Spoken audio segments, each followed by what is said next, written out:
नमस्कार, स्वागत है आप सभी का डीडी न्यूज पर। आप देख रहे हैं मिड डे प्राइम। मैं हूं ऋतु वर्मा। अगले 1 घंटे में हम बात करेंगे देश भर की बड़ी खबरों की। बताएंगे कि असम में हेमंता सरकार ने विपक्ष के भारी हंगामे के बीच विधानसभा में पेश किया यूसीसी बिल। किस तरह से यूसीसी बिल आदिवासी समाज को दे रहा है बड़ी राहत, इस पर बात होगी। साथ ही बात होगी पश्चिम बंगाल में शुभेंदु अधिकारी सुन रहे हैं जनता की समस्या। जनता दरबार में जनता किस तरह से अपनी समस्याओं को लेके आ रही है, इसको भी देखेंगे। और बात करेंगे हम उत्तर भारत में भीषण प्रकोप गर्मी का। क्या अलर्ट है, क्या अपडेट है, ये सब आपके साथ लेके आएंगे। लेकिन शुरुआत करेंगे उससे पहले अभी तक की सुर्खियों के साथ। असम विधानसभा में पेश हुआ ऐतिहासिक यूसीसी विधेयक। 27 मई को होगी महाचर्चा। बिल में बहुविवाह पर रोक का प्रावधान। जनजातीय समुदायों को मिली छूट।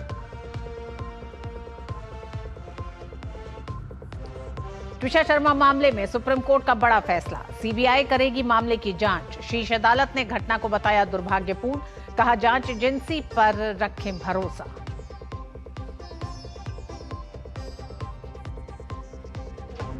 पश्चिम बंगाल में ऐतिहासिक पहल। शुभेंदु सरकार ने की जनता दरबार की शुरुआत। मुख्यमंत्री ने सुनी लोगों की शिकायतें। लोगों ने जन सुनवाई को बताया ऐतिहासिक और परिवर्तनकारी शुरुआत।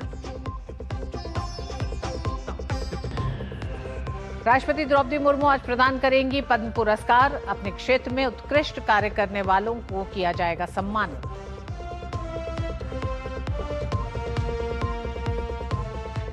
और देश के कई हिस्सों में लगातार जारी है लू। उत्तर प्रदेश और विदर्भ के कुछ हिस्सों में गर्म रातों का भी अलर्ट। मौसम विभाग ने पूरे हफ्ते सतर्क रहने और सावधानी बरतने की दी सलाह।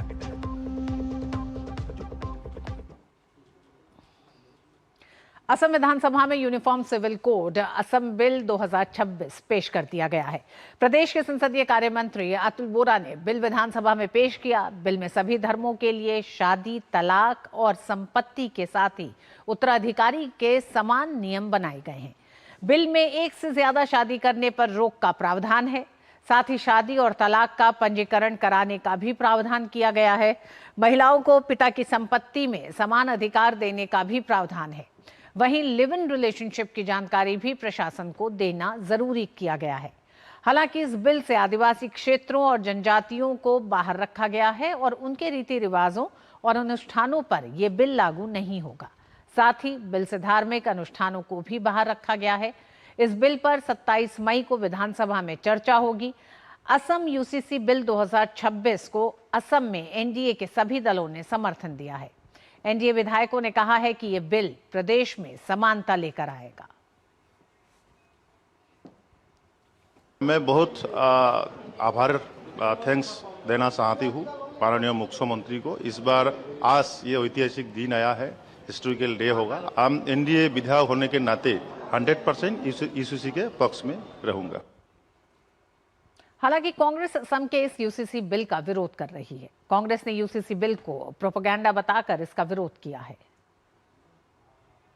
यूसीसी का जरूरत क्या है? यूसीसी लेके आया विधानसभा में, किसके साथ बात किया? कि असम का लोगों का साथ तो बात नहीं किया, पॉलिटिकल नॉन पॉलिटिकल कोई ऑर्गेनाइजेशन से तो बात नहीं किया। ये कानून का जरूरत क्या है? इससे क्या लाभान्वित होगा असम? ये हमारा सवाल है। क्या जरूरत है? ये तो सिर्फ बीजेपी का पॉलिटिकल एजेंडा है और कुछ नहीं है। कांग्रेस के यूसीसी बिल का विरोध करने पर भाजपा ने कड़ी प्रतिक्रिया दी है। भाजपा नेताओं ने कहा है कि कांग्रेस तय नहीं कर पा रही है कि संविधान की बात करे या फिर शरीयत और मुस्लिम पर्सनल लॉ बोर्ड की बात करे। कांग्रेस को पहले ये मान लेना है, उनको संविधान चाहिए, पर्सनल लॉ बोर्ड चाहिए या शरीयत आइन चाहिए, किसके ऊपर खास फोकस करना है। कोई बोलेगा वो लोग संविधान सबसे ऊपर है, फिर बोलेगा शरीयत आने से बोलेगा शरीयत है, फिर बोलेगा पर्सनल लॉ बोर्ड है यहाँ पे है। ऐसा तो नहीं चलेगा। अगर संविधान है तो संविधान को मानना पड़ेगा। संविधान में प्रोविजन है 44 में, जो स्टेट सब्जेक्ट है, ये स्टेट यूसीसी ये कर सकता है, यूसीसी को लागू कर सकता है। लेकिन वो लोग संविधान को नहीं मानता है। और इस पूरे मामले पे बात करने के लिए रविशंकर रवि, कार्यकारी संपादक दैनिक पूर्वोदय से हमारे साथ जुड़ गए हैं। रवि जी, आपका बहुत बहुत स्वागत है। रवि जी, कांग्रेस तो सिरे से नकार रही है यूसीसी को। हालांकि ये तीसरा राज्य है, पहला उत्तराखंड है, दूसरा गुजरात है, तीसरा असम। होने जा रहा है, बिल पेश किया जा चुका है। कांग्रेस का कहना है कि कंसेंसस नहीं किया, स्टेक होल्डर्स के साथ बातचीत नहीं की और ये बीजेपी का पॉलिटिकल एजेंडा है। आखिर कांग्रेस इतना बड़ा आरोप अगर भारतीय जनता पार्टी पर लगा रही है तो किस तरह से इसे देखा जाए, क्योंकि असम की पृष्ठभूमि उत्तराखंड और गुजरात से बिल्कुल अलग है। देखिए, ये बिल कई चीजों के लिए महत्वपूर्ण है। कांग्रेस की अपनी राजनीति है और भारतीय जनता पार्टी अपने तरीके से उसका जवाब भी दे रही है, लेकिन असम कहाँ पर है? ये बांग्लादेश के बॉर्डर पर है और यहाँ पर ये जो सबसे ज्यादा परेशानी, ये बहु विवाह की दिक्कत हो रही थी। एक दो शादी, तीन शादियां एक आम बात थी। इस पूरे बिल में जो मुख्यमंत्री ने जो स्पष्ट तौर से कहा वो ये है कि ये जो शादी के नाम पर जो अलग अलग धार्मिक समुदाय हैं वो अलग अलग छूट लेते रहे हैं, उस पर नियंत्रण रखा जाए। दूसरा, ये अब उसका एक बहाना बन गया है लिव इन रिलेशनशिप। चूंकि लिव इन रिलेशनशिप में है तो उसमें कोई परेशानी नहीं। असम में उस पर ज्यादा सख्ती बरती गई है। इतना ही नहीं, अगर असम का कोई नागरिक देश के किसी भी हिस्से में रहता है तो उस पर भी लिव इन रिलेशन का यह कानून लागू होगा। दूसरा, लोग बोल रहे हैं कि जो जनजातीय समाज हैं उनके जो अपने कस्टम है, रिचुअल्स हैं, उस पर क्या असर पड़ेगा। ये स्पष्ट कर दिया है मुख्यमंत्री ने कि जो रिचुअल्स हैं, जो उनके अपने रीति रिवाज हैं, वह इस बिल के दायरे में नहीं आता है। इस बिल का मुख्य पर्पस ये जो विवाह की जो वैधानिकता है, एक तरह से विवाह के नियम जो भी हैं उस सभी को उसको पालन करना होगा। 21 साल का लड़का, 18 साल की लड़की, और इतना ही नहीं, अगर कोई महिला दूसरी शादी करती है बिना तलाक लिए हुए, बिना अदालत की मर्जी के, तो उसके खिलाफ भी यह कार्रवाई होगा। कई लोगों ने यह भी सवाल किया कि पुरुष अगर कर रहे हैं तो गलत है महिलाओं का। महिलाओं के लिए भी स्पष्ट रूप से कहा गया है कि वह ऐसा नहीं करती हैं और इस कानून का एक दूरगामी प्रभाव पड़ेगा। मैं इसे कोई बहुत किसी खास राजनीतिक नजरिए से इन चीजों को नहीं देख रहा हूं। और अगर असम के जनजातीय समाज पर इसका असर नहीं पड़ रहा है तो मुझे नहीं लगता है कि और लोग इसको लेकर बहुत ज्यादा परेशान हो। निश्चित रूप से इस पर अभी बातचीत होगी। अलग अलग संगठन से भी ये बिल पेश हो गया है, 27 को इस पर बहस भी होनी है। लेकिन मुख्यमंत्री ने पहले ही, चुनाव के पहले ही ये वादा किया था कि अगर हमारी सरकार वापस सत्ता में आती है तो हम यूसीसी बिल लेकर आएंगे। और आज संसदीय कार्य मंत्री अतुल बोरा ने उस बिल को पेश कर लिया है। अब सारे लोग अध्ययन कर रहे हैं और 27 तारीख को इस पर चर्चा होगी। रवि जी, भारतीय जनता पार्टी के बड़े एजेंडों में, यानी कि आज नहीं, आज से दशकों पहले ये भारतीय जनता पार्टी के यूसीसी को लागू करना ये प्रमुख एक तरह से मैनिफेस्टो और देश से वादों में रहता था। तो इसको राजनीति से बिल्कुल अलग करके क्या देखना सही होगा? दूसरा सवाल बड़ा ये कि जो मसला ये हो रहा है कि जिस तरह से आपने कहा बहु विवाह, और आपने कहा कि महिलाओं को भी अगर दूसरा विवाह करना है तो उन्हें तलाक लेना होगा, लेकिन पुरुषों का बहु विवाह तो प्रचलन में है। और बहु विवाह अगर आप इस्लाम की बात करें तो उसमें जायज माना जाता है, शरीयत में उसे सही माना जाता है। तो यूसीसी का बड़ा फायदा क्या बहु विवाह को रोकना, डेमोग्राफिक डाइवर्सिटी को देखते हुए क्या और एहतियात के साथ इस पूरे बिल को लागू करने की जरूरत है? और इस पे जो 27 को बहस होने जा रही है, जिसे महाबहस कहा जा रहा है, उसमें आपको लगता है ये सारे मसले उठेंगे? और निश्चित रूप से जो शंकाएं हैं, कुछ समुदायों की जो शंकाएं हैं, उस पर भी चर्चा होगी और मुख्यमंत्री उन शंकाओं के निवारण के लिए अपनी तरफ से पक्ष रखेंगे। जो असम की जो डेमोग्राफी है उसमें, और यह भी है कि एक देश है, संविधान है, तो संविधान के तहत सभी के लिए एक तरह का कानून होना चाहिए। सिर्फ मजहबी आधार पर किसी को छूट मिलने का, तो उससे कहीं ना कहीं जो भारतीय संविधान की जो भावना है उसका कहीं ना कहीं निरादर भी होता है। दूसरा, यहाँ पर एक प्रचलन यही नहीं, कई ग्रुपों में, कई जनजातीय समूह में भी बहुविवाह की प्रथा रही है।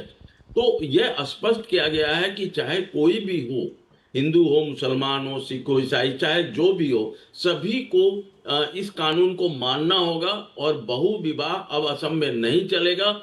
और इतना ही नहीं, लिव इन रिलेशनशिप के नाम पर जो बाद में बच्चे हो जाते हैं, बच्चे का कौन वैध अभिभावक होगा, इस पर सवाल उठते हैं। वो बच्चा कितना परेशान हो जाता है।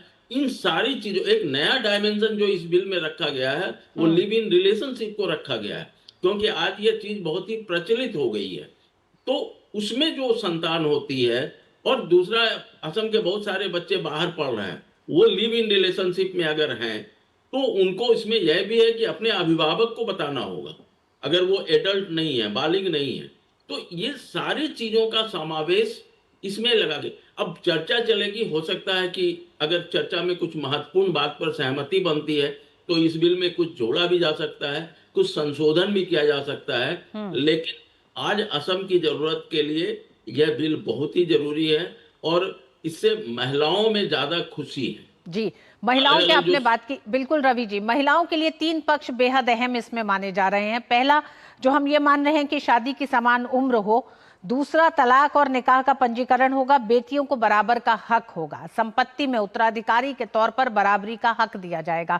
किस तरह से अभी तक, क्योंकि इतना बड़ा बिल लेके आए हैं, तो असम में इसका जरूर कोई ना कोई रिकॉर्ड होगा कि किस तरह से महिलाएं इन तमाम अपने अधिकारों से वंचित रही हैं लंबे समय तक।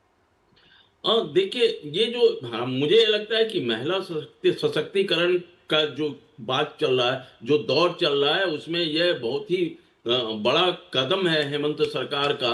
दूसरा यह है कि अब संपत्ति में महिलाओं का अधिकार पहली बार कानूनी तौर पर उसको इसमें शामिल किया गया है। और उससे क्या होगा कि अब जो लड़कियां हैं, वैसे असम में महिलाओं का एक अलग स्थान रहा है, यहाँ के सामाजिक जीवन में भी महिलाएं महत्वपूर्ण भूमिका निभाती रही हैं, लेकिन अब उसे कानूनी तौर भी हो जाएगा कि अपने जो पैतृक संपत्ति है उसमें उसको बराबरी का हक मिल रहा है। तो यह बिल, अगर आप देखिए, तमाम राजनीतिक स्वार्थ को हटा दीजिए तो इस बिल में देखिए कि महिलाओं का कितना भला हो रहा है। आप दूसरी शादी, एक पत्नी के रहते दूसरी शादी नहीं कर सकते हैं, सौतन नहीं ला सकते हैं। दूसरा, लिव इन रिलेशनशिप को कानूनी रूप में फ्रेम किया गया है। तीसरा, महिलाओं को संपत्ति का समान अधिकार दिया गया है। तो इससे बड़ा काम महिलाओं के पक्ष में, महिलाओं के हित में क्या हो सकता है? जी, रवि जी, क्योंकि असम में एक बड़ी समस्या बांग्लादेशी घुसपैठियों की रही है, ऐसे में जब हम बहुविवाह जैसी चीज की बात कर रहे हैं, एक बड़ी समस्या की बात कर रहे हैं, साथ ही हम बात कर रहे हैं लड़कियों को संपत्ति देने की, शादी की उम्र तय करने की, ये संविधान ने तय किया हुआ है, तो क्या इसका बड़े पैमाने पर बड़ी संख्या में उल्लंघन होता रहा है असम में? बिल्कुल बिल्कुल उल्लंघन रहा है। और एक खास करके जो मुस्लिम समाज में जो ये बहुविवाह की जो प्रथा है, और कहीं ना कहीं इससे जो जनसंख्या को रोकने में जो मदद मिलेगी। हालांकि पहले भी मुख्यमंत्री ने असम में ये तय किया हुआ है कि जिसको 2 संतान से ज्यादा है उसको सरकारी नौकरी नहीं मिलेगी, कोई भी केंद्र सरकार की योजनाओं का लाभ नहीं मिलेगा, ये सारी प्रक्रिया है। लेकिन अब उससे आगे बढ़कर ये जो 2 या 3 शादी या 4 शादी करने का जो यहाँ पर रिवाज रहा है, खास करके मुस्लिम समाज में, उस पर यह बहुत ही ठोस कार्रवाई होगी। और अब पुलिस के पास भी एक्शन लेने का, और कोई थर्ड पार्टी भी इस बात का अगर कंप्लेन कर देता है तो निश्चित रूप से एक्शन होगा। तो यह, इसमें मुस्लिम महिलाओं का एक बड़ा वर्ग उनके पक्ष में है, और जो अपने मन से मुखर होकर, चूंकि जो सामाजिक स्थिति है वो नहीं आ पा रहे हैं, लेकिन उनका समर्थन इस बिल के साथ है और इस सरकार के साथ है। रवि जी, आप हमारे साथ बने रहिएगा। सुबीना रॉय भी हमारे साथ जुड़ गई हैं, असम से हमारे साथी संवाददाता। सुबीना, सदन में, विधानसभा में पेश किया गया बिल, विपक्ष का भारी हंगामा रहा है। विपक्ष आखिर मांग क्या कर रहा है, क्या कहना क्या है विपक्ष का?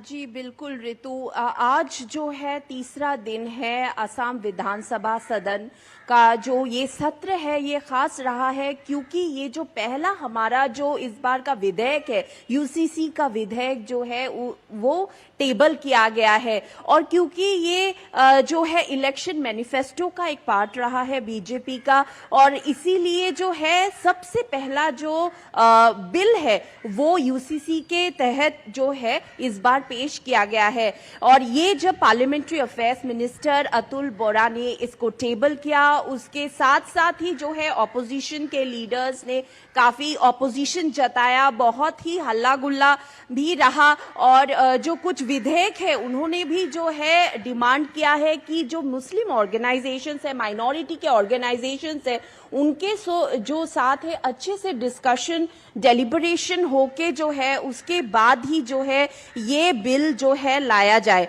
अगर हम ऋतु अगर हम इसके प्रोविजंस की बात करें इस बिल की, तो ये बिल जो है बेसिकली पॉलीगैमी जो बहुविवाह है उसको बैन कराने का बात कहता है। तो इससे जो है अगर हम प्रोविजंस की बात कहें ऋतु, तो इसमें जो है अगर आप कोई भी शादी छुपाता है तो इसमें 10 साल तक का इम्प्रिजनमेंट होने के जो प्रोविजंस बता रहे हैं इसके। और उसके बाद अगर आपने फर्स्ट शादी वैलिड रहते दूसरा शादी किया तो फिर उसके तहत आपको 7 साल की सजा। तो इससे जो है क्योंकि आसाम की जो डेमोग्राफी है वो ऐसा है कि इनफिल्ट्रेशन से काफी समय से पीड़ित रहा है ये राज्य जो है, तो इस वजह से भी जो है कहीं ना कहीं ये लॉज जो है लागू किया जाएगा तो ये डेमोग्राफिक जो चेंजेस जो हो रहा है असम में जो ओवरऑल, तो उसमें भी काफी कर्टेल करने में ये काफी मददगार और ये जो बिल है महत्वपूर्ण रहेगा कहीं ना कहीं ऋतु। अगर हम यूसीसी बिल की बात करें। बिल्कुल सुबीना जी, रविशंकर रवि जी भी सुबीना हमारे साथ जुड़े फॉरवर्ड लुकिंग रविशंकर रवि भी हमारे साथ बने हुए हैं। सुबीना, रविशंकर जी, सुबीना ने भी जिक्र किया कि इन्फिल्ट्रेशन एक बड़ी समस्या असम के लिए रही है, ऐसे में इस बिल की जरूरत थी, लेकिन क्या आप ये मानते हैं कि तीसरा टर्म भारतीय जनता पार्टी का है? एक बम्पर बहुमत के साथ, एक प्रचंड बहुमत के साथ भारतीय जनता पार्टी असम में इस समय है, जिसमें 126 में से 82 सीटें उन्हीं की हैं, 2 सहयोगी दल भी हैं, तो सहयोगी दलों की भी सहमति यूसीसी को लेके है। तो ये एक बड़ा मौका भारतीय जनता पार्टी के लिए है कि देश की डेमोग्राफी, क्योंकि संविधान के होते हुए अगर 2 तरीके से देश में 2 व्यवस्थाएं चलेंगी तो मुझे लगता है कि देश के लोकतंत्र को भी एक बड़ी चुनौती है इस तरह की व्यवस्थाएं। नहीं, तो देखिए, सिर्फ असम ही नहीं, पूरे देश की बात करें तो बहुत सारे समूह इस बात की वकालत करते रहे हैं कि एक कानून होना चाहिए, समान नागरिक संहिता होनी चाहिए।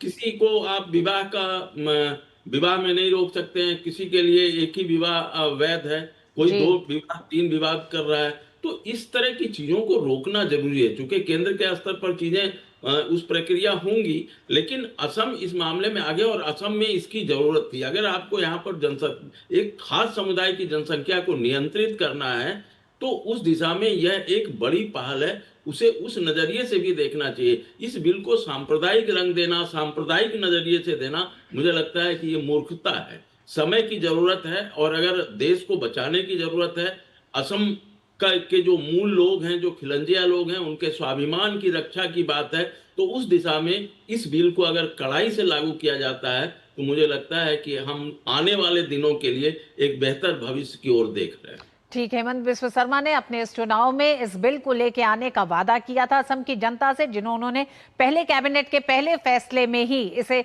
एक तरह से इसे पूरा किया है और आज ये बिल पेश हो गया। 27 तारीख को इस पे चर्चा होनी है, उसके बाद इसके पास होने का रास्ता तय होगा। बहुत बहुत धन्यवाद रवि जी आपका भी और सुबीना हमारे साथ जुड़ने के लिए इस पूरे मामले पर।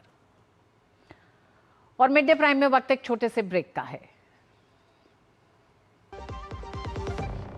लोन मिलेगा या नहीं ये आपके क्रेडिट स्कोर पर डिपेंड करता है, इसलिए आज ही पैसाबाजार.com पर अपना क्रेडिट स्कोर चेक करें फ्री में, वो भी 4 क्रेडिट ब्यूरो से। लोन की जरूरत पड़ेगी तो काम आएगा।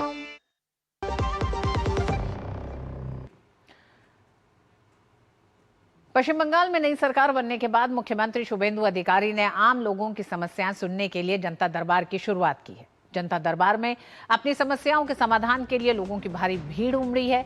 लोग अपनी शिकायतें लेकर सीधे मुख्यमंत्री तक पहुंच रहे हैं। जनता दरबार में पहुंचते वंचित शिक्षक और सरकारी डॉक्टरों ने भी अपनी समस्याएं मुख्यमंत्री के सामने रखी। लोगों का कहना है कि बंगाल में पहली बार उन्हें सीधे मुख्यमंत्री तक अपनी बात पहुंचाने का मौका मिला है। भारतीय जनता पार्टी ने जनता दरबार को जनता के मुख्यमंत्री की नई कार्यशैली बताया है। वो जब ऑपोजिशन लीडर था तब एक जैसा था, अभी वो रेस्पेक्टेड सीएम बन चुके हैं श्री शुभेंदु अधिकारी। ये हम लोगों को अपॉर्चुनिटी दे रहे हैं कि हम उनसे मिल सकते हैं, उनसे हमारी जो प्रॉब्लम्स है वो बोल सकते हैं, उनसे बात कर सकते हैं, जो हम लोग पहले कभी कर नहीं पाए। और हमारे एक्स चीफ मिनिस्टर को हमने बोला जे आपका चाइल्ड समझे हमको बुला लीजिए, नहीं बुलाया। इतना दिनों का संघर्ष, हमको बहुत दिन जेल में डाला और लॉकअप किया, सैलरी स्टॉप किया, बहुत कोशिश किया हमको उन्होंने कंठरोध करने के लिए। हमारा honourable chief minister Shri Suvendu Adhikari ji के साथ हम लोग बात कर सकते, वो आम आदमी बात कर सकते। और इस भीड़ में भवानीपुर के 80 वर्षीय वरिष्ठ डॉक्टर प्रवीर मुखोपाध्याय भी पहुंचे। डॉक्टर का आरोप है कि जीवन भर की कमाई से खरीदे गए फ्लैट में उनके साथ धोखाधड़ी हुई। उनका दावा है कि जमीन घोटाले में गिरफ्तार जॉय कामदार ने उन्हें ठगा। हम लोग एक प्रोमोटर को वो दिया था डेवलप करने के लिए, वो बिल्डिंग बहुत प्राचीन था, उसको डेवलप करके न्यू फ्लैट बना के वो लोग, वो प्रोमोटर हम लोग को हैंड ओवर करेंगे, यही उम्मीद था। लेकिन देखा गया कि जो वो फ्लैट बनाने के बाद ही वही प्रोमोटर वो फ्लैट हैंड ओवर नहीं किया हम लोग को।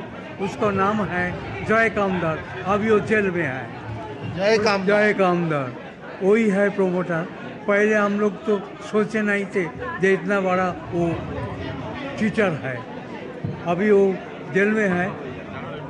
उम्मीद है कि उनके पास आने से जो फ्लैट कैसे हम अब वापस ले लेंगे, कैसे मिलेंगे, वही हम लोग एडवाइस लेंगे। तो मुख्यमंत्री पद संभालने के बाद बंगाल में बदलाव की बयार बह रही है। अगर शुभेंदु अधिकारी द्वारा लिए गए बड़े फैसलों की बात करें तो जो कुछ बड़े फैसले पद संभालने के बाद लिए गए उसमें अवैध प्रवासियों पर सख्त रुख साफ है। अवैध रूप से रहने वालों को बाहर करने के जो शुभेंदु अधिकारी के आदेश रहे हैं, बांग्लादेश रोहिंग्याओं के लिए डिटेंशन सेंटर बनेंगे। इसी के साथ भारत बांग्लादेश सीमा पर सुरक्षा को मजबूत करने को लेकर बड़ा फैसला लिया है। बॉर्डर फेंसिंग के लिए बीएसएफ को जमीन देने का फैसला शुरुआती बड़े कदमों में शुभेंदु अधिकारी सरकार के हैं। वहीं कमीशन को लेकर जो एक तरह से 7वां पे कमीशन जो है सरकारी कर्मचारियों के लिए, उसे लागू करना, कर्मचारियों की बेसिक सैलरी, भत्ते, पेंशन में बढ़ोतरी होगी, इसका भी एक बड़ा फैसला लिया गया है। वहीं मदरसों में वंदे मातरम को लेकर जो बड़ा फैसला था सरकारी कर्मचारियों के लिए, 7वें कमीशन को लागू किया गया। सभी मदरसों में महिलाओं के लिए मुफ्त यात्रा है। राज्य सरकार की बसों में महिलाओं को मुफ्त यात्रा की सुविधा दी जाएगी। आयुष्मान योजना एक बड़ा वादा शुभेंदु सरकार का, केंद्र सरकार का रहा। प्रदेश में केंद्र सरकार, भारतीय जनता पार्टी की सरकार आने के बाद सबसे पहला काम जो होगा वह आयुष्मान योजना को लागू करने का होगा और उसे लागू किया गया है। तो कुछ बड़े फैसले जो लिए गए हैं उनमें ये दिखाई देते हैं। अवैध प्रवासियों पर सख्त रुख, उनके लिए एक डिटेंशन सेंटर तमाम जिलों में स्थापित करने की बात की गई है। कोलकाता से सौरभ दत्ता हमारे साथ जुड़ गए हैं। सौरभ, लगातार शुभेंदु सरकार बड़े कदम उठा रही है, लेकिन इन बड़े कदमों में जनता दरबार कितना बड़ा एक बदलाव है पश्चिम बंगाल के राजनीतिक सफर और जनता का राजनीति व्यवस्था से दूरी को लेकर?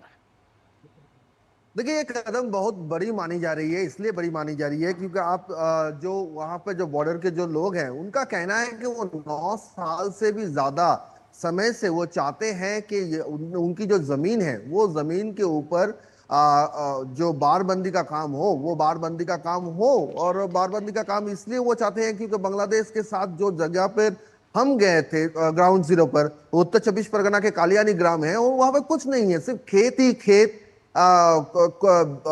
और बांग्लादेश कह रहा है, बांग्लादेश के दौलतपुर है, इस छोर कलियानी गांव है। और जो लिटरली वहां पर दिख रहा है कि वहां पर कोई ऐसे देखकर कोई बता भी नहीं सकता है कि खेत के उस पार जो खेत मैदान है, मैदान के उस पार ही बांग्लादेश है। सिर्फ एक नदी बह रही है वहां पे बीच से, वो भी सूखा पड़ा हुआ है। तो कोई भी वो वहां से आसानी से आ सकता है, जा सकता है, कोई भी दिक्कत नहीं होगा। और इसीलिए वहां के जो गांव वाले हैं वो कह रहे हैं कि इसी के रास्ते ऐसे ही जो 127 किलोमीटर रास्ता है बंगाल में, जहां पर एकदम कोई रोक टोक नहीं है, उसी के रास्ते घुसपैठिया यहाँ पर आते थे और घुसपैठिया आने के बाद या आम लोगों में, भारत के नागरिकों के बीच वो घुल मिल जाते थे। और उसी घुसपैठिया जो थे, उन्हीं लोगों को वोट बैंक बनाता था तृणमूल के सरकार। और तृणमूल के जो स्थानीय जो लोग हैं, ग्रामीण के जो नेता थे, वो आधार कार्ड बनवा देते थे, राशन कार्ड बनवा देते थे।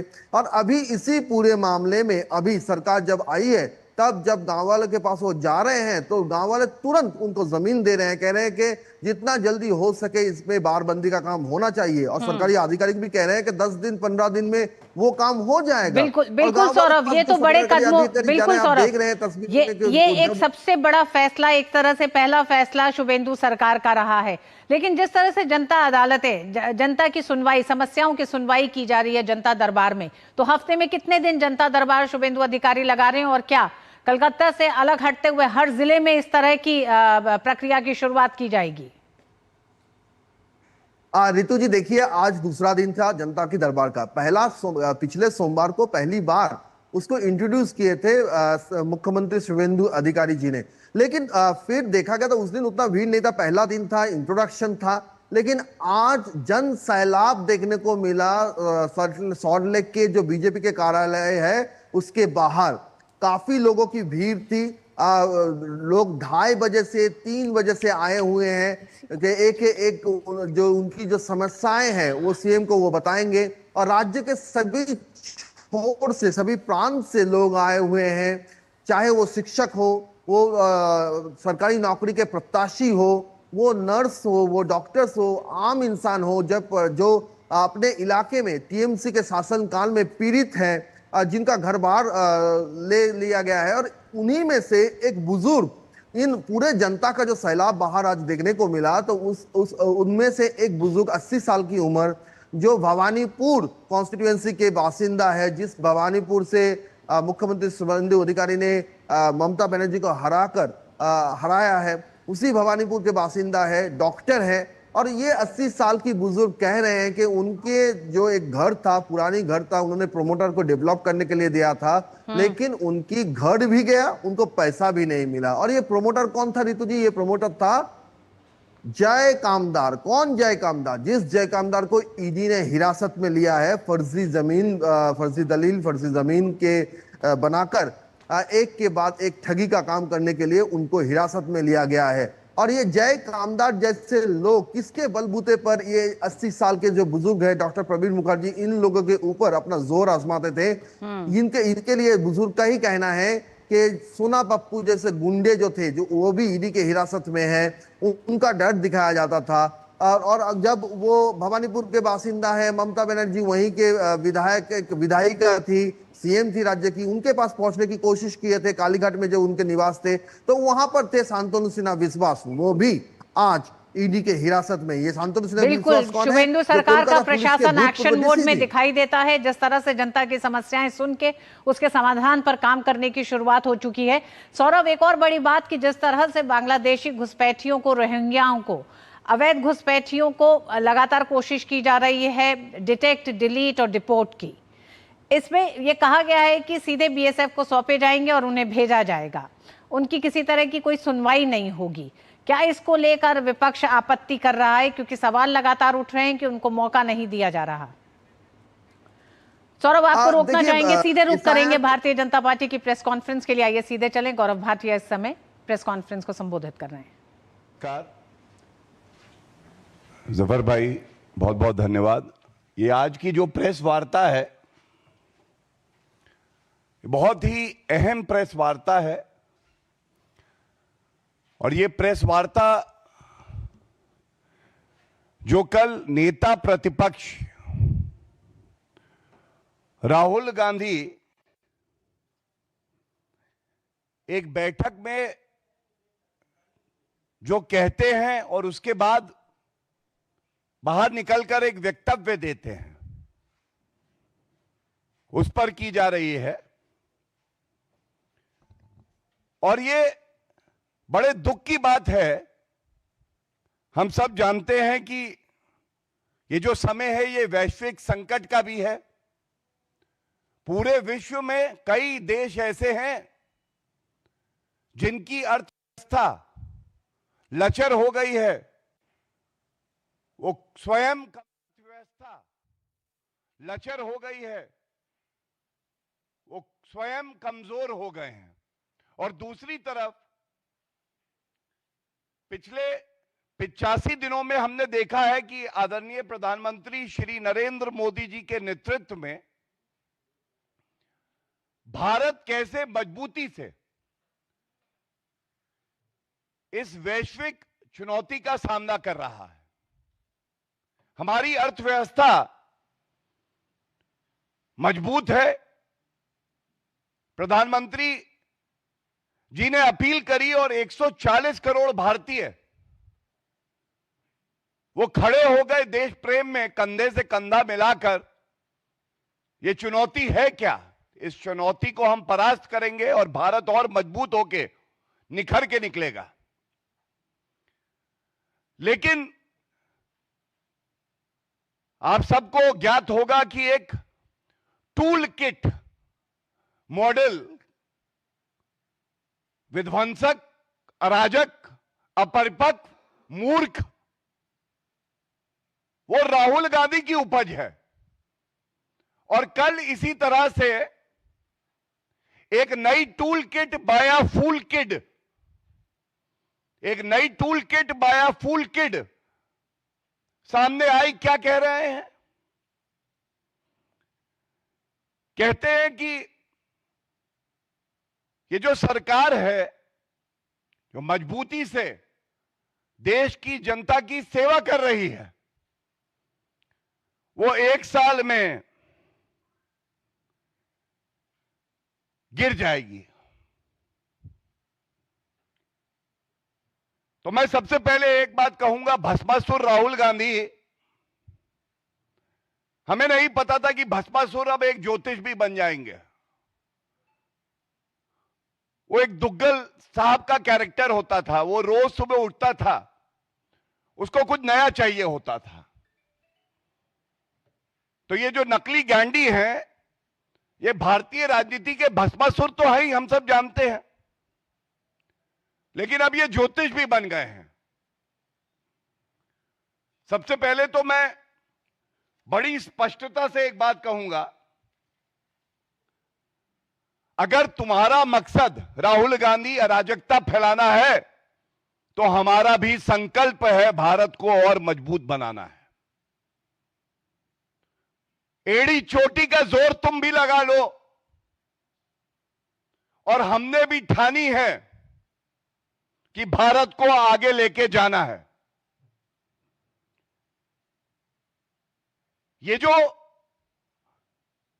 बात कही गई, ये टूल किट बाय अ फूल किड क्यों है? अपरिपक्व राहुल गांधी, हम सब जानते हैं, 55-56 साल की उम्र में परिपक्वता ना आए, ठहराव ना आए, संयम ना आए, तो क्या कहा जा सकता है? लेकिन यह चिंताजनक इसलिए है कि यह अराजकता फैलाने के लिए इस समय में बयान दिया गया है। दूसरा बड़ा संदेश, अगर लोकतांत्रिक तरीके से मैं सत्ता में नहीं आ पाऊंगा तो मैं लोकतंत्र को, पूरी प्रणाली को ही समाप्त कर दूंगा। I will destroy the very system that has made me the LOP. और तीसरी बड़ी बात है जो भारतीय जनता पार्टी इस मंच से उठा रही है, लेकिन 140 करोड़ की जनता पूछ रही है, राहुल जी भारत से इतनी नफरत क्यों?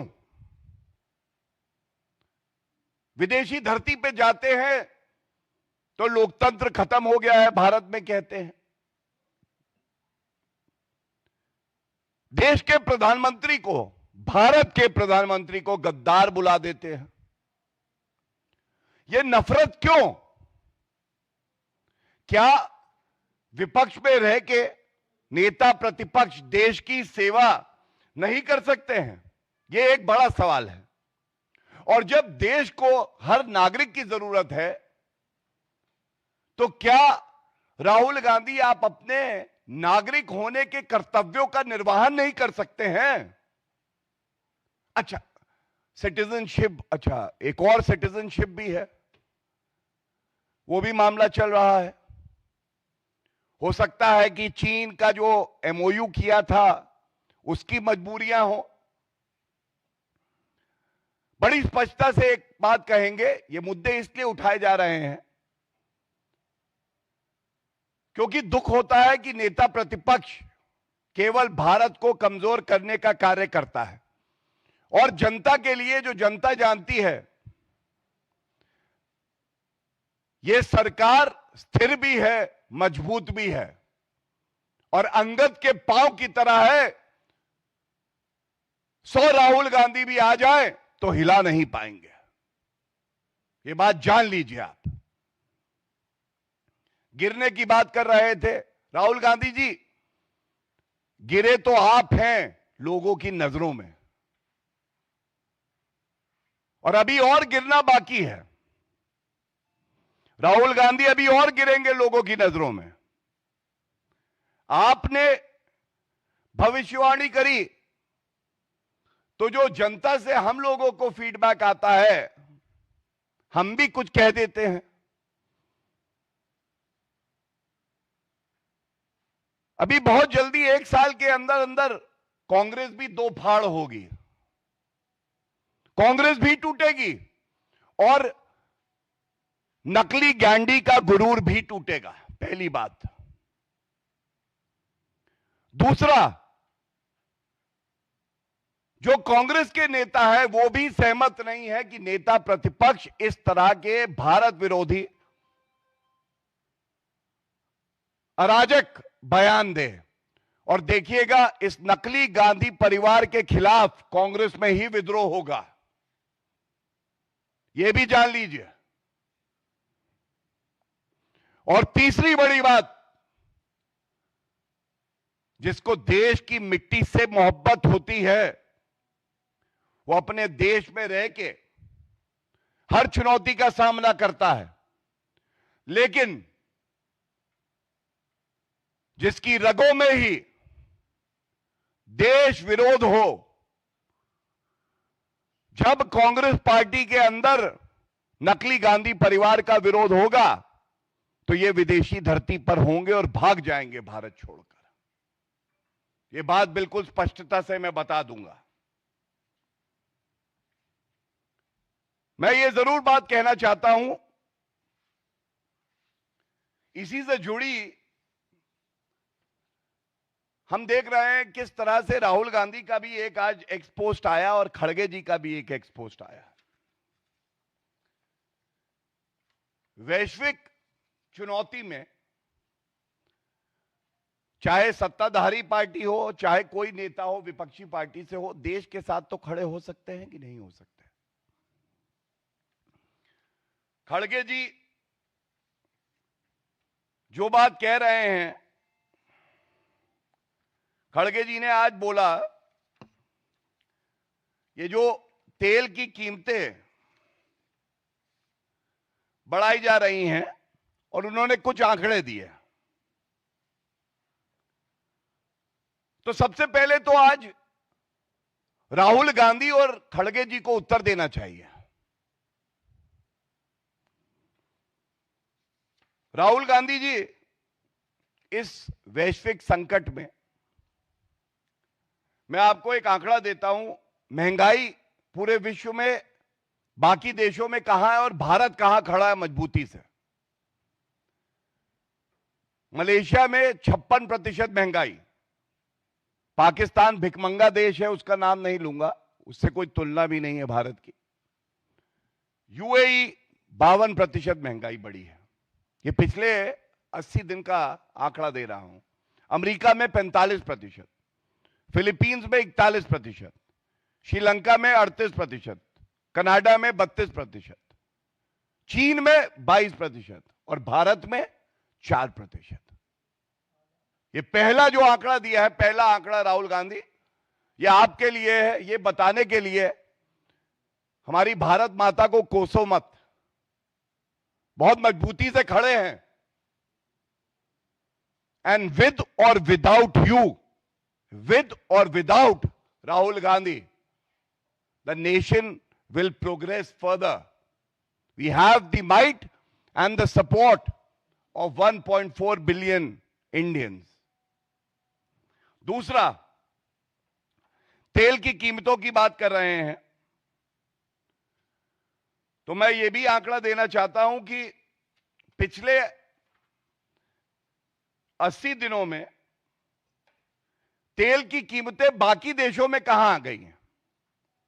पेट्रोल की बात कर लेते हैं, डीजल में भी बढ़ी हैं वैसे ही, लेकिन पेट्रोल की बात कर लेते हैं। मलेशिया में 58% इंक्रीज है, अमेरिका में 46%, कनाडा में 34%, चीन में 25%, ब्रिटेन में 20% और भारत में 5%, 5.5%। और ये मैं आज का जो आंकड़ा है उसको जोड़ के बता रहा हूं। कहां 58%, 46%, ये सारे आंकड़े और भी हैं, और भारत में 5%। ये क्या दिखाता है? आप याद करिए, सबसे पहले करीब 65 से 70 दिन युद्ध चलता है, लेकिन भारत में तेल की कीमत में 1 रुपए का इजाफा नहीं होता है। सच्चाई नंबर 1, क्योंकि मंशा यह थी कि आम आदमी पर कोई बोझ नहीं पड़ना चाहिए। सरकार वो ठोस कदम उठाती रही जो भारत की जनता के हित में थे। ऑयल कंपनीज ने नुकसान सहना स्वीकार किया, आम जनता को पीड़ा हो ये वो नहीं चाहते थे। ये भी सच्चाई है, आज 75 दिन के बाद भी क्या पेट्रोल डीजल बाजार में मिल नहीं रहा है? मिल रहा है।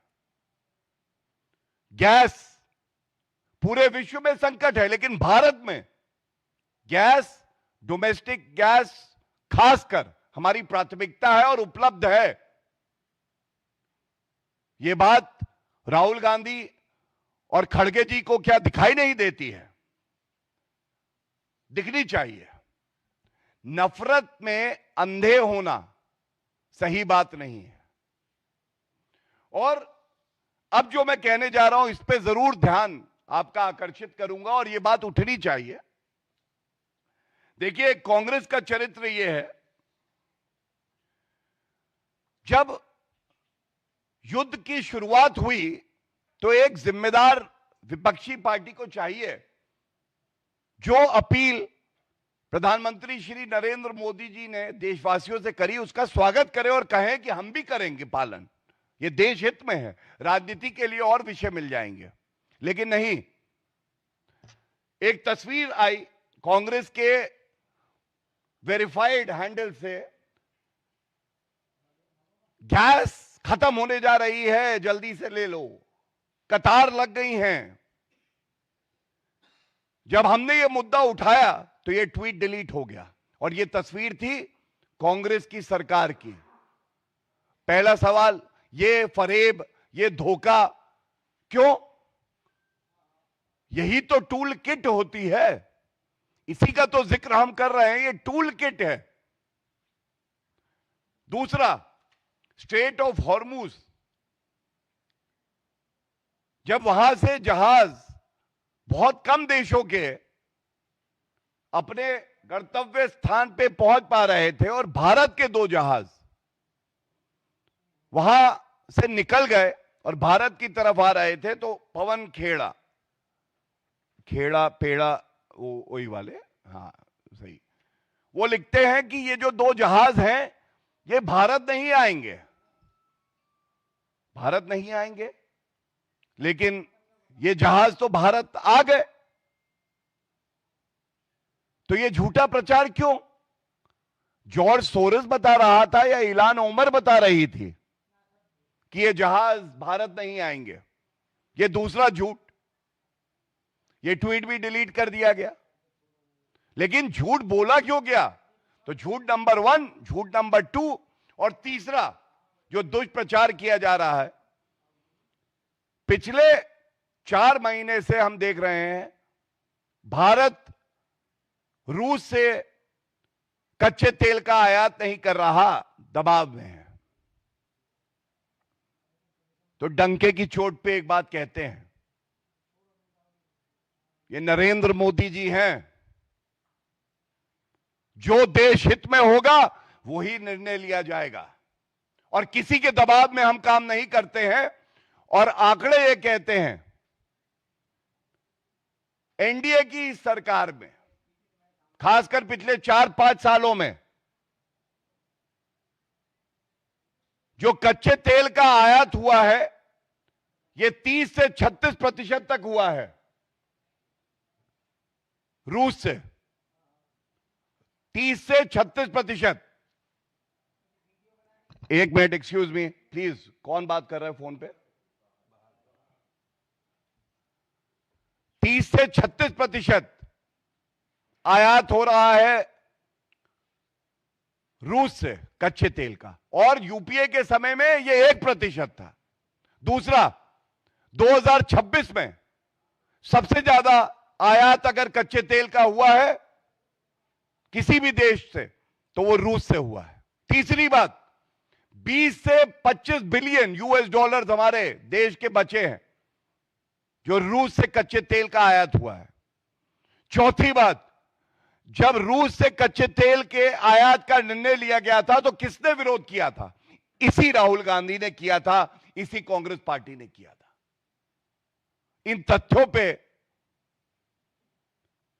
कोई चादर नहीं डाल सकता, कोई छुपा नहीं सकता। ये वो तथ्य हैं जो बताते हैं कि ईमानदारी की ताकत क्या होती है।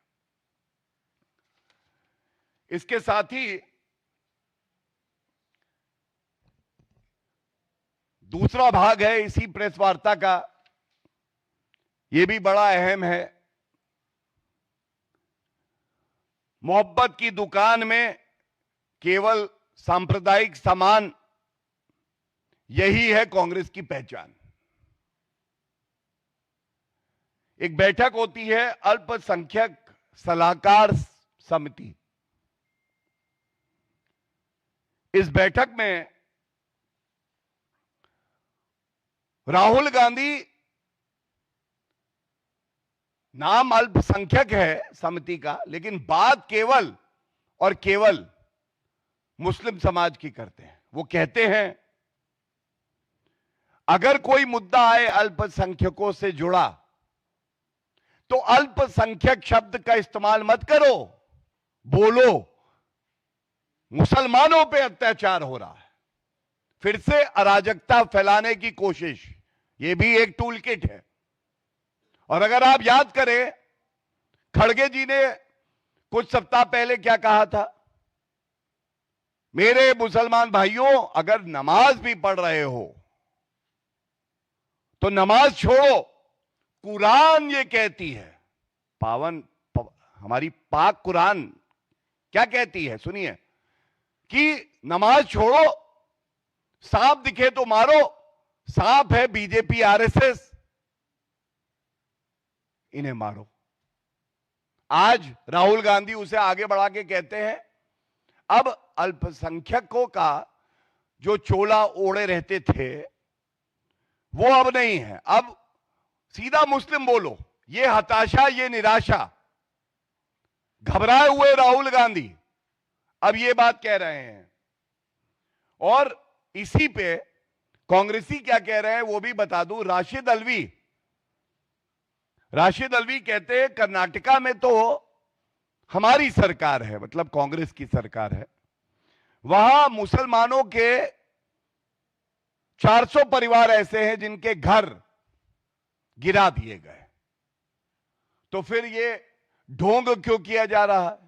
अब आप मुझे बताइए, जब हम बात कर रहे हैं कि इस चुनौती भरे समय में भारत के साथ खड़े हो जाइए, अपना अपना योगदान पूरा करिए, उस वक्त राहुल गांधी को सांप्रदायिक राजनीति दिखाई दे रही है। और ये बहुत चिंताजनक है, बहुत दुख की बात है।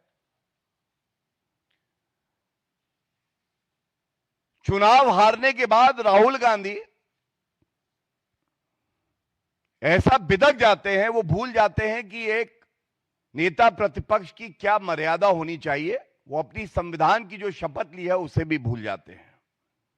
और हमारा कार्य है कि इन मुद्दों को हम उठाते रहें, राहुल गांधी को आईना दिखाते रहें, संविधान याद दिलाते रहें। एंड जैसा मैंने कहा, विद और विदाउट राहुल गांधी भारत आगे बढ़ेगा, मजबूती से बढ़ेगा। बहुत बहुत धन्यवाद। अगर किसी का कोई क्वेश्चन है इस इशू से रिलेटेड, देन आप पूछ लीजिए।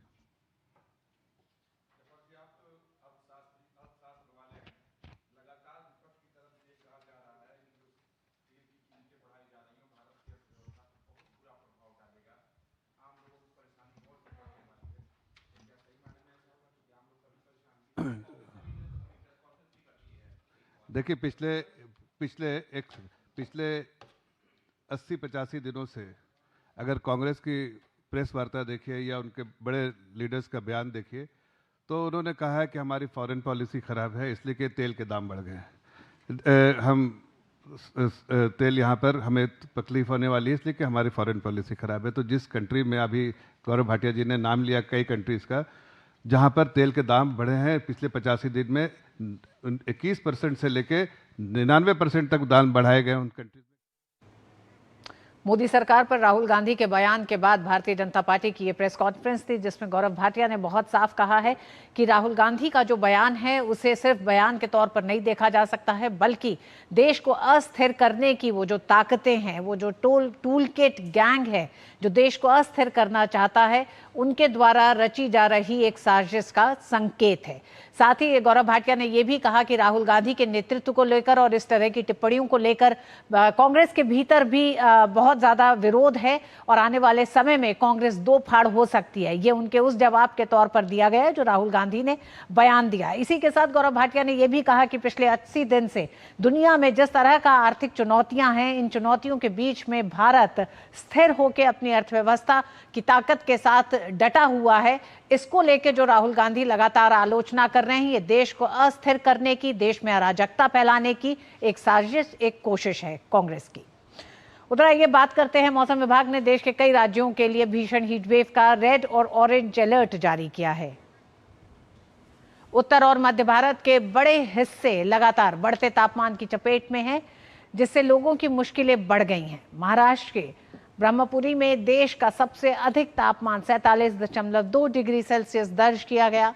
मौसम विभाग के अनुसार पंजाब, हरियाणा, दिल्ली, राजस्थान, मध्य प्रदेश में 28 मई और 30 मई तक भीषण लू चलने की आशंका है। इसके साथ ही उत्तर प्रदेश और विदर्भ के कुछ हिस्सों में गर्म रातों का भी अलर्ट है, जिससे राहत मिलने की कोई उम्मीद नहीं है। मौसम विभाग ने चेतावनी दी है कि इस भीषण गर्मी में सभी उम्र के लोगों को हीट स्ट्रोक होने का भारी खतरा रहता है। लोगों को कड़ी धूप से बचने, घरों में रहने और पर्याप्त मात्रा में पानी पीने की सख्त हिदायत दी जा रही है।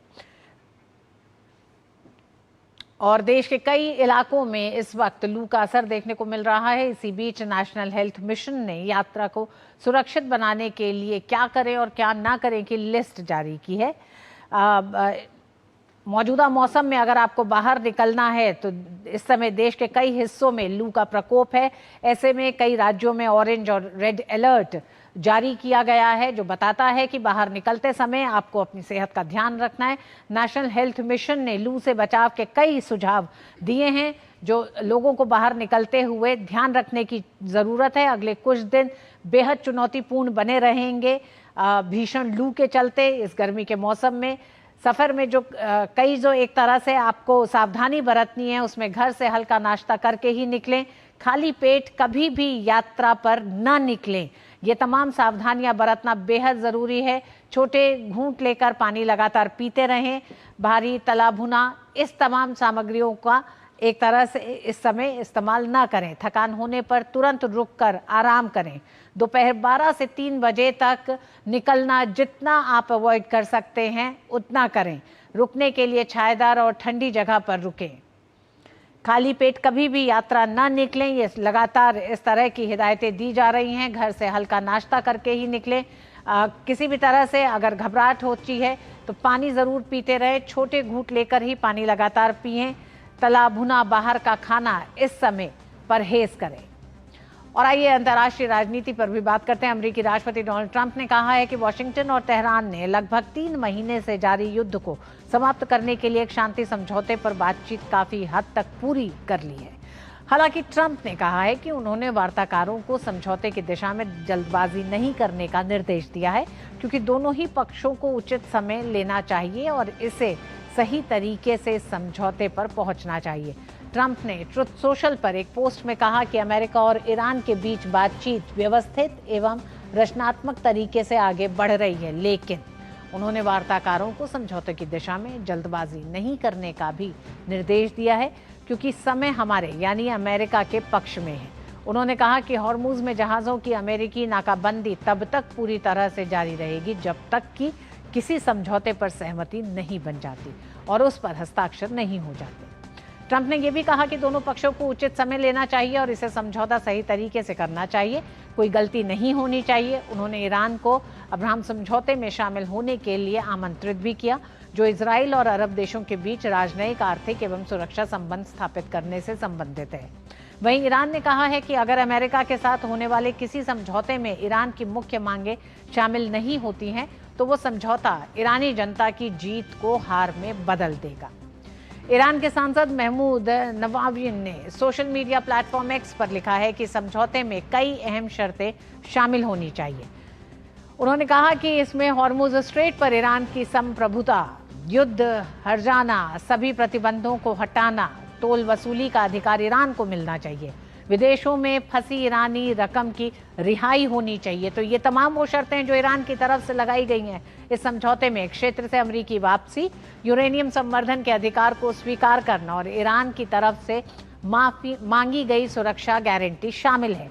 उन्होंने कहा कि अगर इन मांगों को शामिल किए बिना कोई समझौता किया जाता है तो वह ईरान के लिए नुकसानदेह होगा।